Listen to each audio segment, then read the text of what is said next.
Hi students, in the last class we discussed about cyanobacteria. This one is also called blue green algae, right? So within that blue green algae, we discussed about that different parameters which are related to that cyanobacteria. What are the structures are performed by the blue green algae? Some are unicellular, some are colonial organisms, and some are monoecotic, which are majorly forms the filamentous structures. See, in the last class, I gave one question. See, in that case, whatever that cyanobacteria cells are there, some are having small size and some are having large size, right? See, this is one of the small size cells. These cells are called as vegetative cells. These cells are called as vegetative cells, and these cells are called heterocyst cells. These cells are called as heterocyst cells. See the difference between the heterocyst cell and the vegetative cell. Remember, this is one of the thick cell wall containing cell, and these are the normal cell wall containing cell. And the functional differentiation is also there. This one is performs the vegetative cells are performs the photosynthesis process. The heterocyst cells are involved in the nitrogen fixation process, right? So the nitrogen fixation done by the nitrogenase enzyme, the enzyme present inside the heterocyst cells only. Inside the heterocyst cells only. So the heterocyst cells contains nitrogenase enzyme involved in the nitrogen fixation process, and this enzyme is very sensitive with the oxygen. This enzyme is very sensitive with the oxygen. So in the last class, I asked the question is here. See, these cells also performs the photosynthesis process. These cells also performs the photosynthesis process. During photosynthesis process, oxygen is produced. So this is one of the nitrogenase enzyme. This is one of the nitrogenase enzyme. If the cell performs the photosynthesis process, if the oxygen is produced, the oxygen inhibits the nitrogenase enzyme, then the nitrogen fixation is inhibited. The nitrogen fixation is inhibited. Then how this problem is overcome by the heterocyst cells? Or how this problem is overcome by the nitrogenase enzyme? The last class I given the question, right? Karthik. Okay. Say within that photosynthesis process, okay, whatever that chlorophyll molecules are there, which are having two systems, I already said I got photosystem 1 and photosystem 2. Photosystem 1 and photosystem 2. Remember, both these are present within the thylakoid membrane, generally in higher plants. But here, whatever that bacteria cell membrane is there, within that cell membrane, PS1 and PS2, both these are present. Remember, the PS2 is responsible for the evolution of oxygen. PS2 is responsible for the evolution of oxygen, right?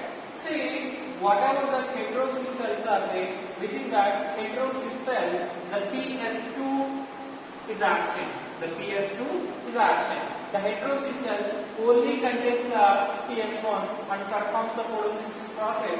Here, oxygen is not produced. Simple. During the photosynthesis process, the bacteria are the higher plants, majorly having two pigments are there, photosystem 1 and photosystem 2. Right? The photosystem 2 is responsible for the splitting of water molecule and evolution of oxygen. Right? So within the heterocyst cells, the PS2 is absent. There is no evolution of oxygen. But here photosynthesis is performed. But whatever the vegetative cells are there, within the vegetative cells, the PS1 and PS2, both these are present. PS1 and PS2, both these are present. But heterocyst cells only contains the one pigment, that is the PS1 pigment. Right? So here heterocyst cells not produces the oxygen because in heterocyst cells the PS2 pigment is absent. Then the nitrogenase enzyme is not affected by the oxygen. Heterocyst cells contain nitrogenase enzyme is not affected by the oxygen, right? That is about that mechanism, production of mechanism. See, coming to the next topic is that eubacteria. So we are now discussing about the eubacteria. In that case, the last class I explained regarding to that whatever cyanobacteria is there, right, and which are also called blue-green algae. So here the eubacteria is classified based on the nutrition.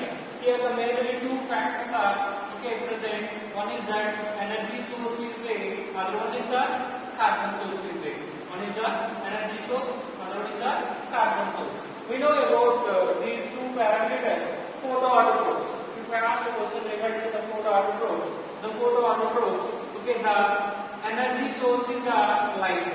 The energy source is the light, because the photoautotrophic bacteria have the capacity to absorb the light energy, right? And the photoautotroph, the carbon source is the carbon dioxide. The carbon source is the carbon dioxide.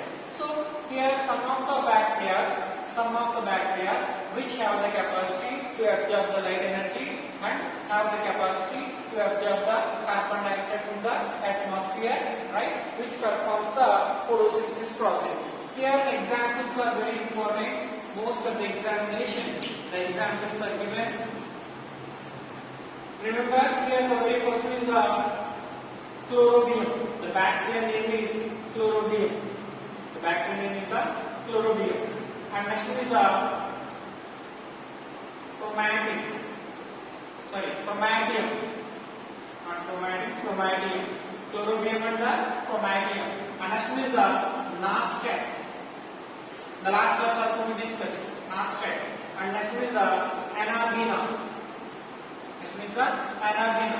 And next one is there is a purple bacteria is there. Purple bacteria. And next one is green sulfur bacteria. Green sulfur bacteria. So all these are the bacteria. Right?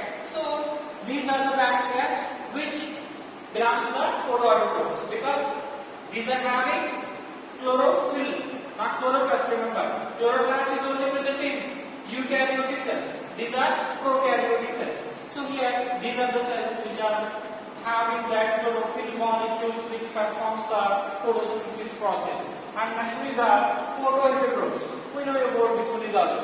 Here the energy source is the light. And the carbon source is quite different from the first one, because the carbon source is here organic compounds. Remember here organic compounds which are only available within the other organisms. So the definition for the heterotroph, those are organisms for the food material which are depends on other organisms, which are called as heterotrophs.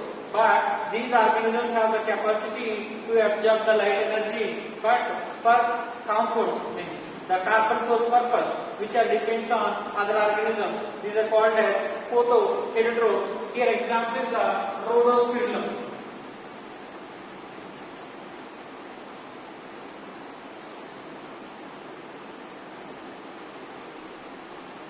Rhodospirillum is the bacteria. Rhodospirillum is the bacteria. So this is one of the best example for the photoheterotrophs. And coming to the next one is the chemoautotrophs. We know the chemoautotrophs.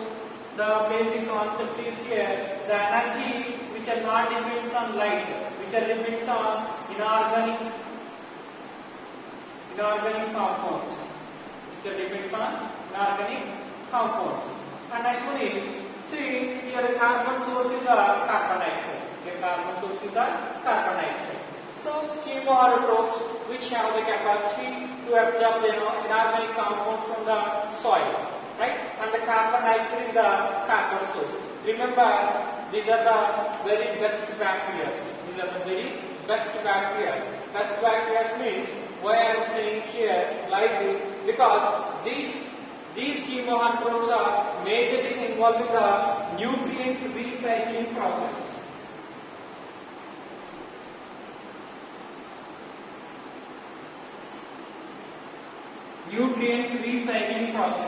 Whatever the nutrients are available within the soil, whatever the nutrients are required to the plants, whatever the nutrients are required to the human beings, all these nutrient cycles are done by the chemoautotropic bacteria. Remember, whatever the nitrogen fixing bacteria are there, nitrococcus, best example, nitrococcus, right, nitrobacter, nitromonas.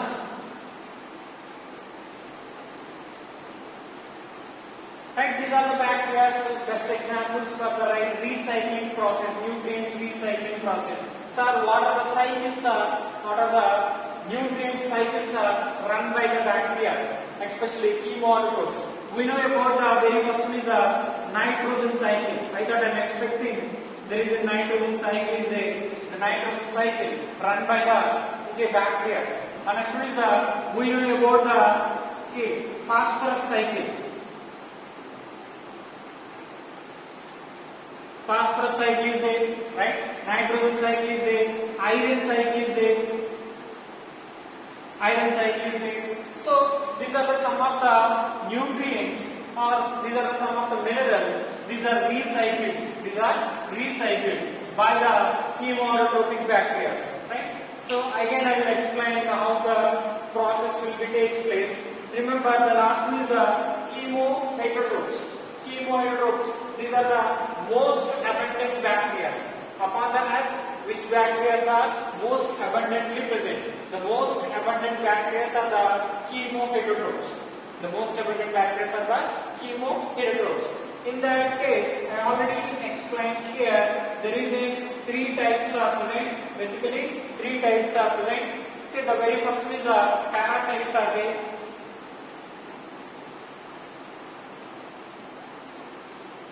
Right, there is a parasites are there. We know about the parasites which have the capacity to cause the disease. The parasites have the capacity to cause the disease. Right? And next one is there is a symbionts are there.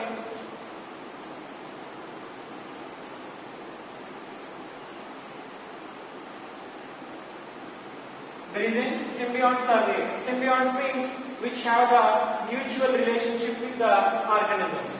Have a mutual relationship with the organisms. So here chemoheterotrophs, the organisms which are depends on other organisms.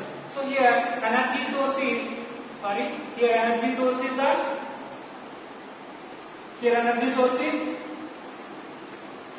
compounds. Here energy source is the organic compounds. And next one is here carbon source is also organic compounds.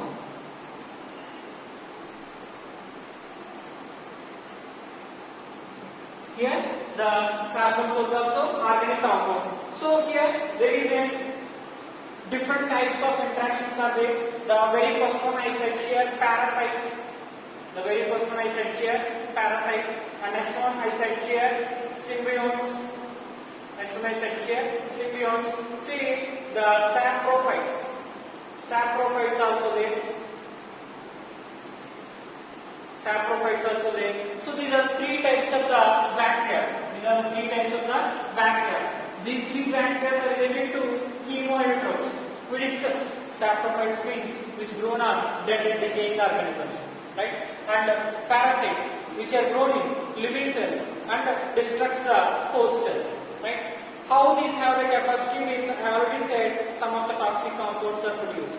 And next one, symbionts. Symbionts indicates here mutual relationship between two different organisms. Okay, in the last class I said one of the interaction is lichens are there.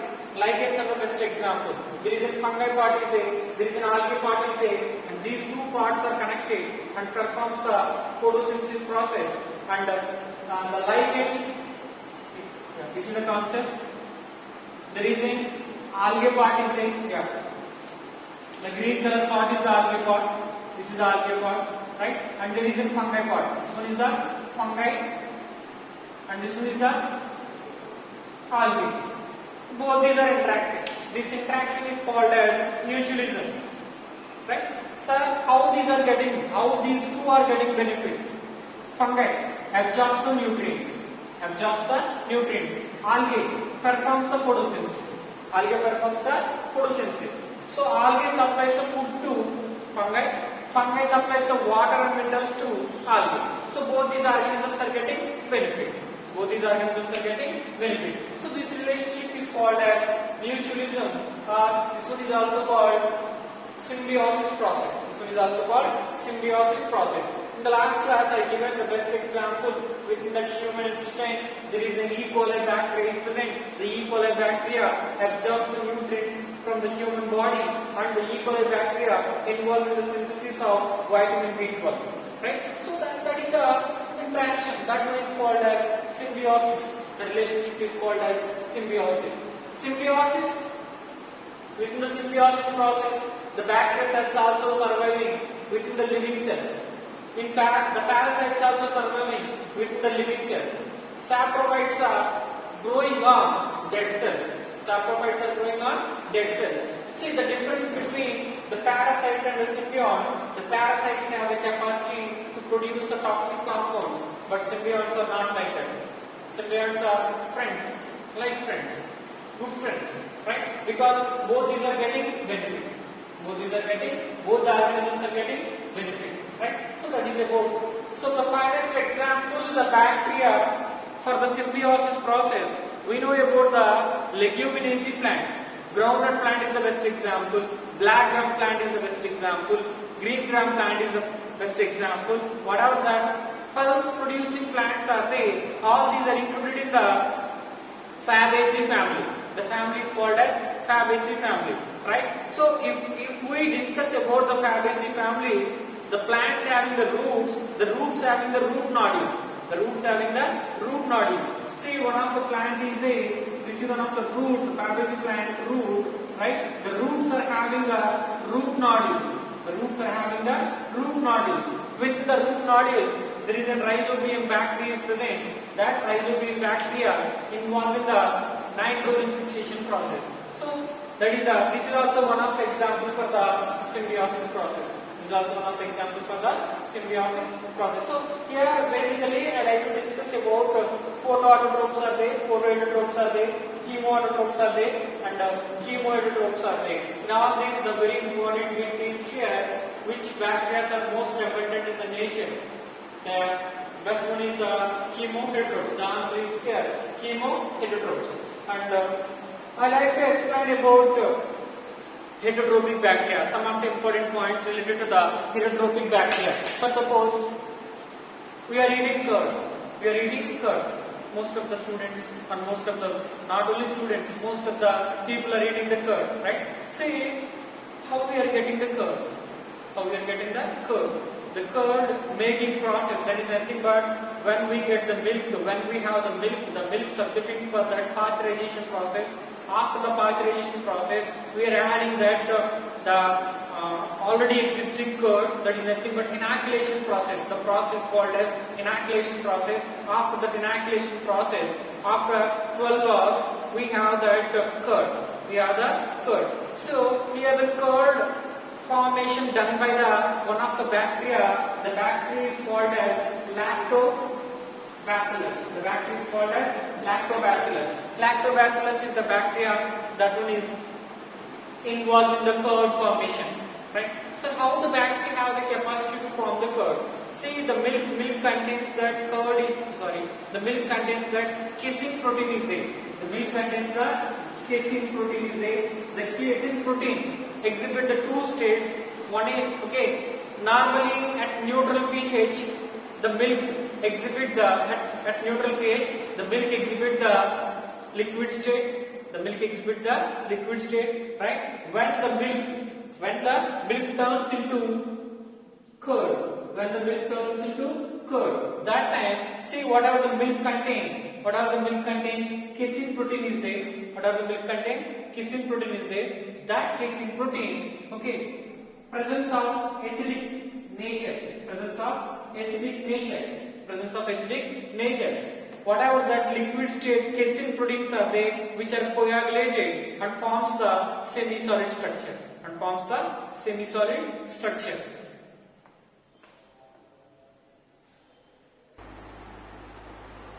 So how the curd formation is takes place is nothing but this is on the bowel. We are taking the milk milk is subjected for the pasteurization process. We are adding lactobacillus bacteria. See, in the liquid state, this is one of the milk. In the liquid state, whatever that casein protein is there, whatever that casein protein is there, the casein protein exhibit the liquid state at the neutral pH. When we add the lactobacillus bacteria, it produces the lactic acid.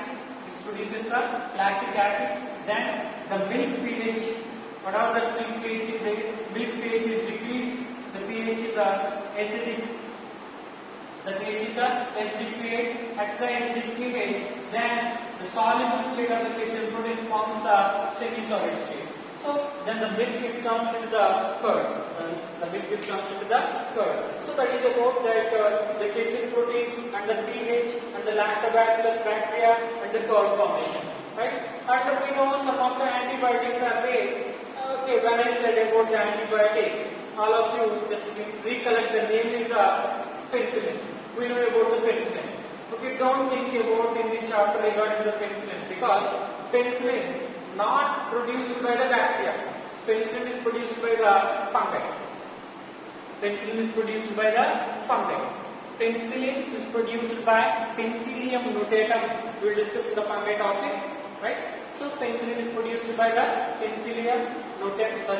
Penicillin is produced by the Penicillium notatum, right? And Penicillium chrysocinum. These are the two species responsible for the penicillin production, right? See, here we are discussing about the bacteria. The bacteria also produces some of the antibiotics. The best example is the streptomycin. We know, I thought some people are known about this antibiotic. See, streptomycin is one of the antibiotic. That antibiotic is produced by bacteria. That antibiotic is produced by the bacteria. See, the bacteria species, her name is streptomycin gravicis. Streptomycin gravicis. See, this is the name of the bacteria species. Name of the bacteria species produces the streptomycin. So what I am trying to tell here, whatever that heterotrophic bacteria are there, which are very useful, and see that heterotrophic bacteria involved in our daily life. What we are eating, the idli, what we are eating, that dosa, right? See, I already said I am expecting fermentation process is very important. We are eating bread. Okay, the bread is prepared by the some of the bacteria, bread baking process, and yeast also involved in the bread baking, right? Idli and dosa, right? All these are fermented by whatever the dough we have. All these are fermented by some of the bacteria and some of the fungi. So here the bacteria also very crucial role in the human daily life. See, some of the bacteria produces our desired products, like whatever the antibiotics we need, whatever that different types of components we need. Not only this, alcohol production, right, and beer production, right, different types of beverages, all these are also majorly produced by the bacteria, right? So that is about that the chemoheterotrophic bacteria. Remember, the most abundant bacteria are heterotrophic organisms, are heterotrophic bacteria. And I like to discuss about the parasites.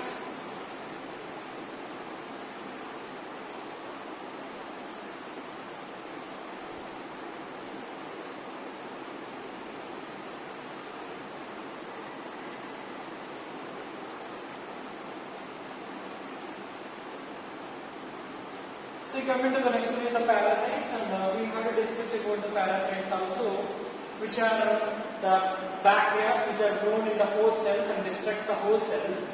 The very first plants, within the plants also, some of the bacteria have the capacity to cause the disease. The best example, the name of the disease is citrus canker. Citrus canker is the disease. When the plants get the citrus canker disease, upon the leaves there is a canker-like structures are developed. Normally the leaf surface is very smooth. When the bacteria infects the plant, that leaf forms the uneven surface area or the rough surface area. The disease is called as citrus canker disease. This disease especially seen in citrus plants. The disease is caused by the Xanthomonas citri. Name of the bacteria is Xanthomonas citri. Right? So this is one of the best example. Xanthomonas citri is the bacteria name causes the citrus canker disease. So example for the parasitic bacteria within the plants. And coming to the next one is the animals. The disease is anthrax. Not only in animals, within the human beings also we can find that anthrax disease. We know about the Osama bin Laden, right? He attacked on the US country, right? In different regions. See, he just packed some of the bacteria powder, spores, anthrax spores, and he sent to the different regions of the USA. When the people are open, the bacteria enter into the person's body, and immediately the persons are died due to the reason is the anthrax powder. See, this is one of the bioterrorism. This is one of the bioterrorism. So here what I am trying to tell, some of the bacteria are there. Here the bacteria causes the disease in animals. Causes the diseases in animals. Right? See, the name of the disease is anthrax.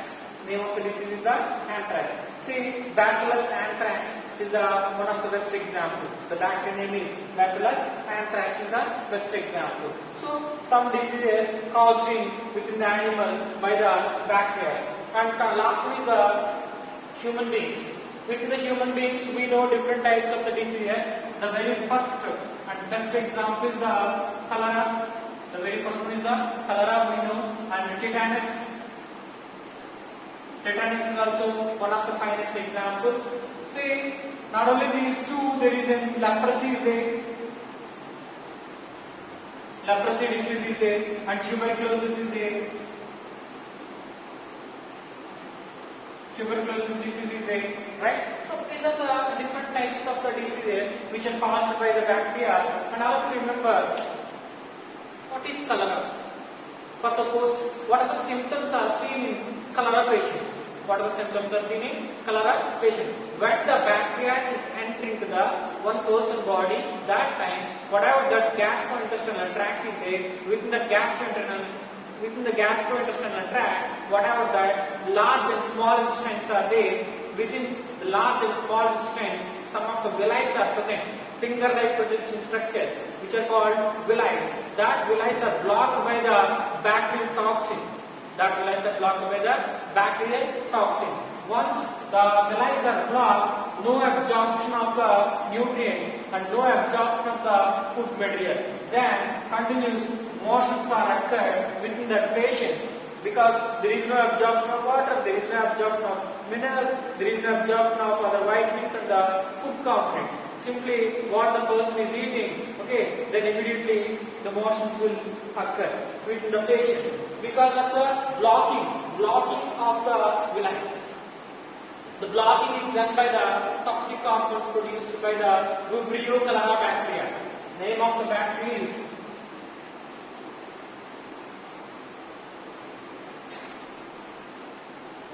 Vibrio cholera. Bacteria name is the Vibrio cholera, right? And that is about that cholera and tetanus.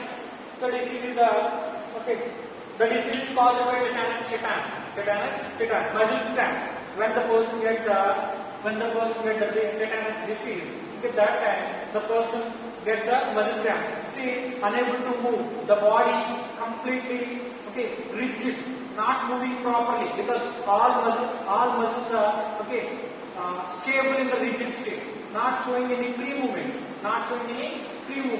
So the total muscle parts are there. The muscle movements are blocked. By the tetanus toxic compound. So the tetanus tetan is one of the bacteria. It produces that tetanus toxin. That toxin majorly causes the tetanus disease. Okay. Here we are also having the TT injections. We know about the TT injections. The TT injections are majorly prepared by the tetanus toxin only. Bacteria are not there. Only tetanus toxins are there. If the tetanus toxin is injected very limited concentration, then we get the immunity. That is also one kind of vaccination, one type of vaccination process. And see, coming to the next one is the leprosy. Mycobacterium leprae. The bacteria name is the Mycobacterium leprae. Causes the leprosy disease. see the wounds are generated, the wounds are not healed, means the healing process, the wound healing process very poor in some persons because of this bacteria. Because of this bacteria, Mycobacterium leprae, the very powerful bacteria. And actually the tuberculosis process, we know the lungs are affected during the whatever that TB patients are there. TB patients we know, right? Tuberculosis, right? See the bacteria enter into that our lungs, and there is phloem accumulation which takes place. One of that fluid-like substance is accumulated within the lungs due to the Mycobacterium tuberculosis bacteria. Mycobacterium tuberculosis bacteria. So these are some of the diseases which are related to the humans, which are caused by the U bacteria. Especially non-U bacteria. Yeah, U bacteria. These are the parasites. We are discussing about the U bacteria. And within the U bacteria, okay, here we are discussing about the parasites. All these bacteria are U bacteria. And related to parasites. Now we are discussing about the U bacteria. Right? So that is about some of the diseases caused by the U bacteria within the U bacteria parasites. So we discussed about the heterotrophs, and I have to discuss about one of the nutrient cycle. I already said nutrient cycle is majorly run by the heterotrophic bacteria, chemoautotropic bacteria. Nutrient cycle majorly run by the chemoautotropic bacteria. I given some of the examples. There is a nitrosomonas is there, a nitrococcus is there, right? A nitrobacter is there. These are the bacteria which are involved in the nutrients recycling process. So how the recycling takes place? One of the finest example, atmosphere contains the nitrogen. Right? See, we have any special mechanism for the absorption of nitrogen? Human beings have any special mechanism for the absorption of nitrogen? No, we don't have. We have a special mechanism for the absorption of oxygen and releasing the carbon dioxide. Right? We don't have any special mechanism for the nitrogen absorption process. Sir, how we are getting the nitrogen? See, that nitrogen fixed by some of the bacteria. I said already there is a rhizobium bacteria. That rhizobium bacteria involved in the nitrogen fixation process. Fix the nitrogen. Then the nitrogen enters into the soil. So here what will happen? N2 fixation will be takes place.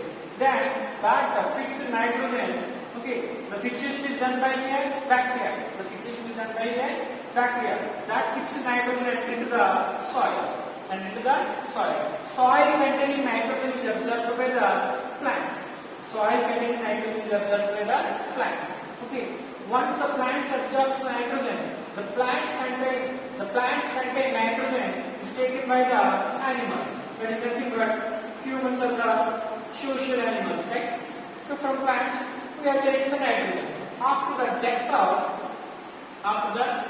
of plants and the animals, or plants and the humans. Again, the nitrogen is entered to the soil.